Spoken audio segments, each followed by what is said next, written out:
Ini dia mas bro. Kita coba dulu ya. Bismillah.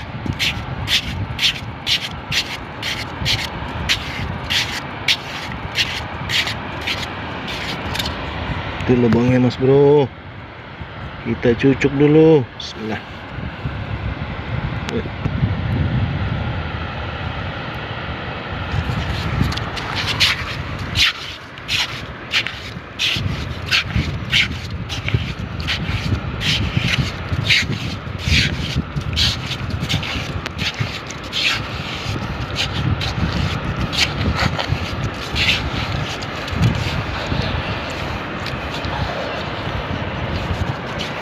Nah, ada berbatu dia mas bro.